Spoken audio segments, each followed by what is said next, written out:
ಶ್ರೀ ಸತ್ಯನಾರಾಯಣ ವ್ರತಕಥೆ 5ನೇ ಅಧ್ಯಾಯ. ದೂತರು ಮತ್ತೆ ಹೇಳುತ್ತಾರೆ, ಮುನಿವರ್ಯರೇ ಕೇಳಿ, ಮತ್ತೊಂದು ಪ್ರಸಂಗವನ್ನು ಹೇಳುತ್ತೇನೆ. ಹಿಂದೆ ತುಂಗಧ್ವಜನೆಂಬ ಒಬ್ಬ ರಾಜನಿದ್ದನು. ತನ್ನ ಪ್ರಜೆಗಳನ್ನು ಪುತ್ರವತ್ಸಲನಂತೆ ಸುಖವಾಗಿ ಕಾಪಾಡುತ್ತಿದ್ದನು. ಆತನು ಸತ್ಯದೇವನ ಪ್ರಸಾದವನ್ನು ನಿರಾಕರಿಸುವುದರಿಂದ ಬಹಳ ಕಷ್ಟಕ್ಕೆ ಗುರಿಯಾದನು. ಅದು ಹೇಗೆಂದರೆ, ಒಂದಾನೊಂದು ದಿನ ಆ ರಾಜನು ಮೃಗ ವಿಹಾರಕ್ಕಾಗಿ ಅರಣ್ಯಕ್ಕೆ ಹೋಗಿ ಬಹುವಿಧವಾದ ಕಾಡು ಪ್ರಾಣಿಗಳನ್ನು ವಧಿಸಿ ಆಯಾಸದಿಂದ ಬಹು ಬಳಲುತ್ತಿದ್ದಾಗ ಆಯಾಸ ಪರಿಹಾರ್ಥವಾಗಿ ನೆರಳು ಅಪೇಕ್ಷಿಸಿ ಒಂದು ದೊಡ್ಡ ಆಲದ ಮರದ ಕೆಳಗೆ ಕುಳಿತುಕೊಂಡನು. ಆ ಆಲದ ಮರದ ಮತ್ತೊಂದು ಭಾಗದಲ್ಲಿ ಗೋಪಾಲಕರು ಅತಿ ಭಕ್ತಿಯುತರಾಗಿ ಶ್ರೀ ಸತ್ಯನಾರಾಯಣ ಸ್ವಾಮಿಯ ಪೂಜೆಯನ್ನು ಮಾಡುತ್ತಿದ್ದರು. ರಾಜನು ನೋಡಿದರೂ ಕೂಡ ನೋಡದ ಹಾಗೆ ಅಹಂಕಾರದಿಂದ ಪೂಜೆ ನಡೆಯುತ್ತಿದ್ದ ಭಾಗಕ್ಕೆ ಹೋಗಲೂ ಇಲ್ಲ, ಸ್ವಾಮಿಗೆ ನಮಸ್ಕಾರ ಸಹ ಮಾಡಲಿಲ್ಲ.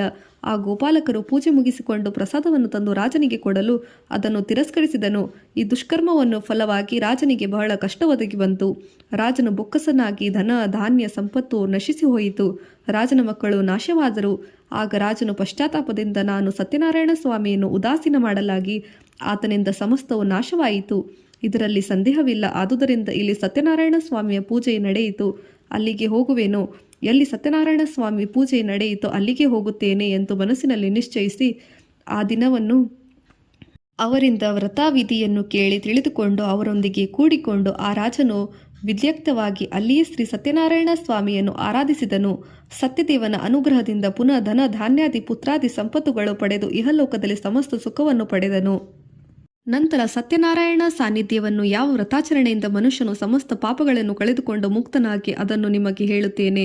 ಈ ಕಲಿಯುಗದಲ್ಲಿ ವಿಶೇಷವಾಗಿ ಫಲದಾಯಕವಾದ ಶ್ರೀ ಸತ್ಯವ್ರತವ ಯಾದುದರಿಂದ ಸತ್ಯವಾಗಿರಬೇಕು, ಸತ್ಯವನ್ನೇ ನುಡಿಯಬೇಕು, ಸತ್ಯವ್ರತರಾಗಿರಬೇಕು. ಜನರು ಸ್ವಾಮಿಯನ್ನು ಕಾಲ, ಸತ್ಯ, ಈಶ್ವರ, ಸತ್ಯನಾರಾಯಣ, ಸತ್ಯದೇವ ಇತ್ಯಾದಿ ಅನೇಕಾನೇಕ ಹೆಸರುಗಳಿಂದ ಕರೆಯುತ್ತಾರೆ.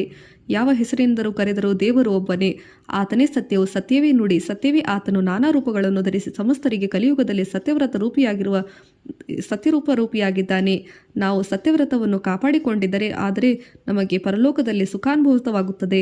ಎಲೆ ಶೌನಿಕಾದಿ ಮುನಿವರ್ಯರೇ, ಯಾರು ಕಥೆಯನ್ನು ನಿತ್ಯವೂ ಓದುವರೋ ಕೇಳುವರೋ ಸತ್ಯದೇವನ ಅನುಗ್ರಹದಿಂದ ಅವರು ಪಾಪಗಳನ್ನು ಸತ್ಯವಾಗಿ ನಾಶವಾಗುತ್ತದೆ ಎಂದು ಸೂತ ಪುರಾಣಿಕರು ಹೇಳುತ್ತಾರೆ. ಇಂಬಲಿಗೆ ಸ್ಕಾಂದ ಪುರಾಣದ ರೇವಾಖಂಡದಲ್ಲಿ ಶ್ರೀ ಸತ್ಯನಾರಾಯಣ ವ್ರತ ಕಥೆಯಲ್ಲಿ 5ನೇ ಅಧ್ಯಾಯವು ಸಮಾಪ್ತಿ.